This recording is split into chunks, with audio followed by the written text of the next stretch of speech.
প্রিয় দর্শক, সবাইকে আবারও স্বাগত জানাচ্ছি। আমি এইচ.এম. নূর। আমার পাশে বরাবরের মতো আজকেও বসে আছেন একজন বিশাল সাকসেস স্টুডেন্ট। তার নাম হচ্ছে রাহিম হুসাইন। মজার বিষয় হচ্ছে তিনি আজকেই এম্বাসি থেকেই ভিসাটি কালেক্ট করেছেন, মানে পাসপোর্টটি কালেক্ট করেছেন, পাসপোর্টের মধ্যে সেই ভিসাটি লেগেছেন। তিনি এখন পর্যন্ত বাসায় যান নাই, সরাসরি আমাদের অফিসে চলে আসছেন। আমি শুরুতেই ভিসাটি আপনাদের সাথে শেয়ার করতে চাই, রাহিম হুসাইনের ভিসাটি। হ্যাঁ।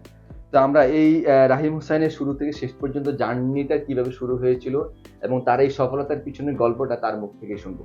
রাহিম হোসেন, কি অবস্থা? কেমন আছো? জি, আলহামদুলিল্লাহ ভালো প্রথমে আছি। বলো অনুভূতিটা কেমন?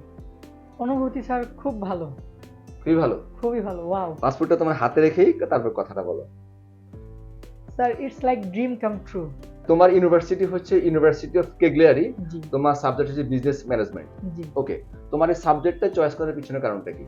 কারণটা হচ্ছে স্যার আমাদের যে সিইও আমাদের কিরণ স্যার, তার সাথে আমার আম্মু বরাবরের মতো অনেকবারই সে আমার আম্মুর সাথে কথা বলছে এবং সে খুব হাম্বল এবং খুব ফ্রেন্ডলি। সে বলছে আমাকে তো অনেকগুলা কলেজ দিয়েছিল কিন্তু এই কলেজটা বেস্ট আমার জন্য কারণ বিজনেস ম্যানেজমেন্টের জন্য এটা ভালো এবং ইটালির মধ্যে এটা হচ্ছে 30তম র্যাঙ্কিংয়ে হচ্ছে এটা 30তম। তার জন্য স্যার বলছে, কিরণ স্যার বলছে আপনি এই কলেজটাতেই এই পড়াশোনা করেন, এটা আপনার জন্য বেস্ট হবে। না, এই ইউনিভার্সিটি নিঃসন্দেহে ভালো এবং এটা ওয়ার্ল্ড র্যাঙ্কিং ইউনিভার্সিটির মধ্যে খুব ভালো একটা পজিশনে রয়েছে। জি স্যার। সবচেয়ে বড় কথা হচ্ছে স্যার আমাদের ফ্যামিলি ব্যাকগ্রাউন্ড সবাই বিজনেসম্যান। দ্যাটস ওয়াই স্যার আমার বিজনেস সাবজেক্টটা চুজ করার সবচেয়ে বড় প্রায়োরিটি একটা স্যার। আচ্ছা, এই যে তোমার সাথে এই আমাদের প্রতিষ্ঠানের জার্নিটা কবে শুরু হয়েছিল তোমার মুখ থেকে শুনতে চাই। স্যার এবং এই জার্নির মাঝখানে তোমার মধ্যে কখনো কনফিউশন, নেগেটিভ আর পজিটিভ কোনো তোমার একটু কমেন্টস তুমি করো। হ্যাঁ, প্রথম তো এই নেগেটিভই ছিল কারণ এই এখন যেই যুগ, এখন তো এটা আপনি ভালো করে জানেন স্যার সব অবশ্যই। সব ফেক। তো আমার মামা থাকে ইটালি, তার একটা ফ্রেন্ডের ছেলে, সে এই সানরাইজ এখান থেকেই গেছে, তার নাম হচ্ছে হৃদয়। তো এখানকার এক্স স্টুডেন্ট।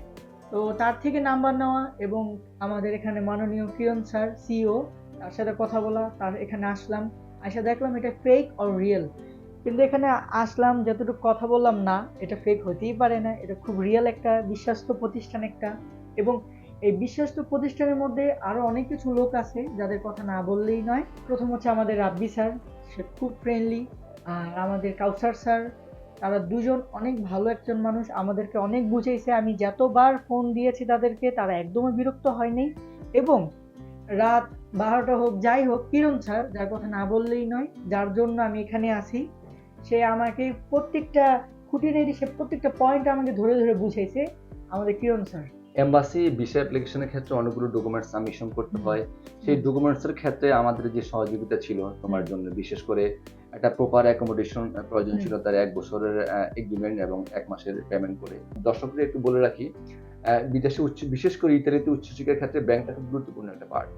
ব্যাংকের একটা সুনির্দিষ্ট ম্যাচুরিটি লাগে এবং সুনির্দিষ্ট পেমেন্ট রাখতে হয়। এই বিষয়গুলো গাইডলাইন খুব ছিল।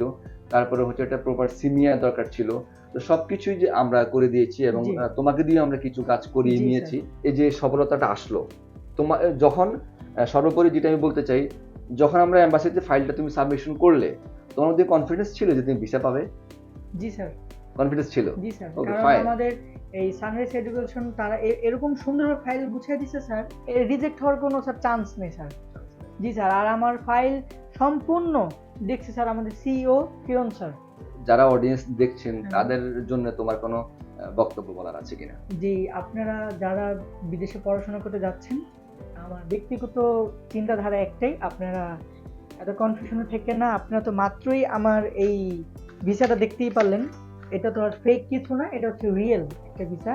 আজকেই পেয়েছি, এখনো আমি বাসায় যাইনি, এখনো আমার মাকে দেখাইনি পাসপোর্টটা। ইনশাল্লাহ এটা নিয়ে যাব, আম্মুকে পাসপোর্টটা দেখাবো। আমি বিশ্বাস করি ভালো রেজাল্ট পাবেন। আর আমিও স্যার চলে যাচ্ছি কিছুদিনের মধ্যেই। ওকে, হ্যাঁ, তুমি তো নিশ্চয়ই খুব দ্রুতই ফ্লাই করে চলে যাবে। জি, আর অডিয়েন্সকে আরেকটা কথা বলে রাখি, তার এই জার্নির পিছনে তার ফ্যামিলির, বিশেষ করে তার মা জি, শুরু থেকে শেষ পর্যন্ত তার পাশে ছিল এবং সে কখনো কখনো একটা কমিউনিকেশন গ্যাপ হইলেও তার মা কিন্তু কন্টিনিউয়াস অফিসের সাথে কমিউনিকেশন ছিল, যোগাযোগ ছিল। হুম, যোগাযোগের মাধ্যমে এবং কখন কি পেপারস লাগে, কখন তাকে কোথায় যাওয়া লাগবে, কোথায় সাইন করা লাগবে, তার মা তাকে গাইডলাইন করে এখানে পাঠিয়েছেন এবং প্রপার গাইডলাইনটা করেছেন। তো একজন মা যে কত বড় ভূমিকা রাখতে পারে সেটা রাহিম হোসাইনের সাথে কথা না বললে কেউ বুঝতে পারবে না। তো যাই হোক রাহিম হোসেন, তোমার উজ্জ্বল ভবিষ্যৎ কামনা করি এবং তুমি যে উদ্দেশ্য নিয়ে ইউরোপ কান্ট্রিতে পা রাখছো এবং তোমার উদ্দেশ্য যেন সফল হয়। প্রিয় দর্শক, আজকে আর কথা বাড়াবো না, আজকে এ পর্যন্তই। আপনারা স্টাডি অ্যাব্রোড নিয়ে যে কোনো ইনফরমেশন জানতে আপনারা সরাসরি আমাদের অফিস ভিজিট করুন, অথবা আমাদের ইউটিউব চ্যানেলটি রয়েছে, চ্যানেলটি সাবস্ক্রাইব করে। চ্যানেলটির মধ্যে অসংখ্য ভিডিও রয়েছে স্টাডি অ্যাব্রোডের বিভিন্ন তথ্য, বিভিন্ন কান্ট্রি ইনফরমেশন, ব্যাংকটা কীভাবে তৈরি করতে হয়, ডিইবি কি, সিমিয়া কি, অ্যাকোমোডেশন কি, স্কলারশিপ কোন কোন কান্ট্রিতে পাবেন, স্কলারশিপ কারা কারা পাবে না, এ টু জেড বিভিন্ন ধরনের তথ্য রয়েছে, আপনারা সংযুক্ত থাকতে পারেন। এবং ফেসবুক পেজ রয়েছে। তো আজকে এ পর্যন্ত, পরবর্তী কথা হবে অন্য কোনো বিশেষ স্টুডেন্টের সাথে। ভালো থাকবেন, আল্লাহ হাফেজ।